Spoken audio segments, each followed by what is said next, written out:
আপনার নাম কি ভাই? আপনার নাম কি? হ্যাঁ হ্যাঁ, সাকিব। সাকিব ভাইকে আমি ডলার দিলাম এক ব্রিফকেস, এবং তিনি তেলের মালিক মনে করেন। এখন ভাই আমাকে তেল দিলেন, তা আমি তেল মাশাআল্লাহ আমার দেশে নিয়ে গিয়ে বাংকার আছে, বাংকার, ওই বাংকারের নিচে তেল ঢুকে রিজার্ভ করে রেখে দিলাম, যাতে ভবিষ্যতে এটা কাজে লাগে। কারণ তেল ছাড়া তো বিশ্ব অচল। আপনি তেল ছাড়া এই বিশ্বে কিচ্ছু চালাতে পারবেন না, পারবেন? কিচ্ছু চালাতে পারবেন না, পুরোই অচল। তো এখন ভাই তো আবার অস্ত্র শস্ত্র তার কাছে নাই, সে আমার সাথে বন্ধুত্ব করেছে। এখন আমি তাকে বোঝাচ্ছি যে আপনার তো নিরাপত্তার জন্য অস্ত্র দরকার, আপনার আশপাশে অনেক শত্রু আছে, ইরান আছে আপনার পাশে, যদি হামলা করে আপনার শত্রুরা তো অভাব নাই, তাহলে অস্ত্র কিনতে হবে না আপনার? ও বলছে হ্যাঁ কিনতে হবে। তো তাহলে অস্ত্র তো আপনি বানাতে পারেন না, সেই প্রযুক্তি আপনার নাই। আমার দেশে অনেক অস্ত্র আছে, এগুলো আপনাকে দেই, আপনি ডলার দিয়ে এগুলো কিনে নেন। প্রথমে যে ডলারটা আমি ওকে দিয়ে তেল নিয়েছি, ওই ডলারটা আমি আবার ওর কাছ থেকে নিয়ে আমার অস্ত্র দিলাম ওকে। লাভ কার? বুঝেন নাই মনে হয়। প্রথমে আমি দিয়েছি ওকে ডলার, সাকিবকে, সাকিব দিয়েছে আমাকে তেল। সেই তেল নিয়ে আমি আমার দেশে রিজার্ভ করেছি, তেল তো আমার থাকলোই। আর আমার ডলার হলো কারেন্সি, সুপিরিয়র কারেন্সি, যা দিয়ে অন্য কারেন্সির মান নির্ধারণ করা হয়। এবার ওকে বুঝালাম তোমার অস্ত্র নাই, তো ও বলছে তো আমার তো প্রযুক্তি নাই, তাহলে আমাকে আপনি কিছু অস্ত্র বিক্রি করেন আমার কাছে। তা আমি কিছু অস্ত্র, আমার তো অস্ত্রের অভাব নাই, আমি যত ইচ্ছা এগুলো বানাতে পারি।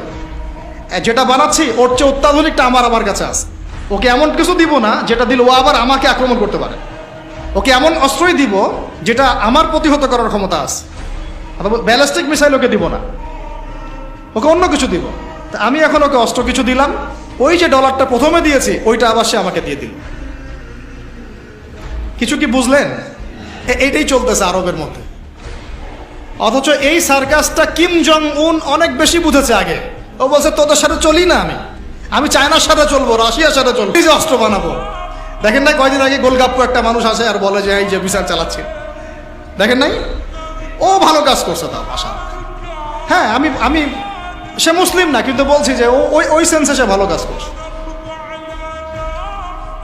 এই নিয়ন্ত্রণটা ওরা দখল, জায়নিস্টরা নিয়ে নিয়েছে, জায়গার, ভৌগোলিকত্বের, মিডিয়ার, প্রযুক্তির, অস্ত্রশস্ত্র, তেলের, সব কিছুর। এখন আমাকে বলেন, তাহলে দাজ্জাল এখনো বের হয় নাই কিন্তু তার অনুসারীদের আজকে এই অবস্থা, তাহলে আসলে কি সময় খুব বেশি বাকি আছে না কম আছে?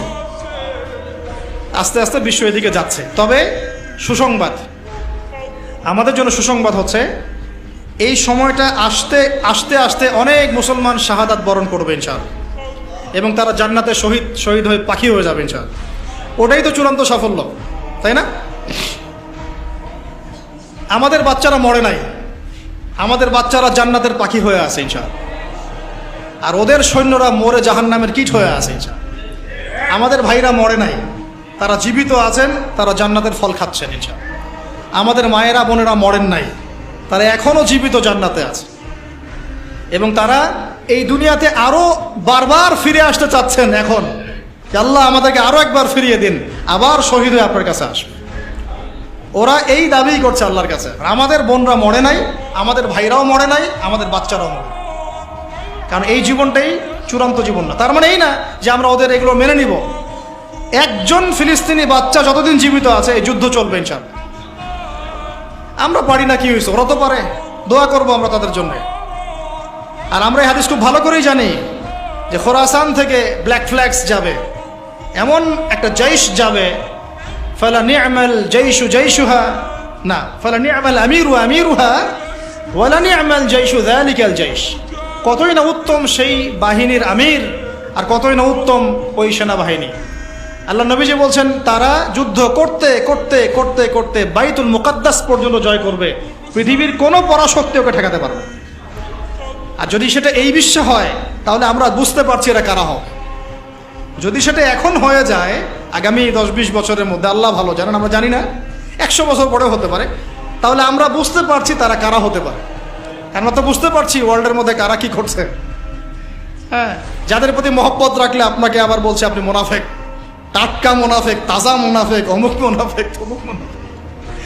আল্লাহ সুবহানাহু ওয়া তাআলা এদের ভাগ্যে হেদায়েত থাকলে হেদায়েত দান করুন, না থাকলে আল্লাহ পাক এই কলঙ্ক, এই উম্মাহকে এগুলো থেকে কলঙ্ক মুক্ত করুন। আমি শেষ করি। এখন সুসংবাদ কি? সুসংবাদ হচ্ছে, এটা তো সুসংবাদ গেলই,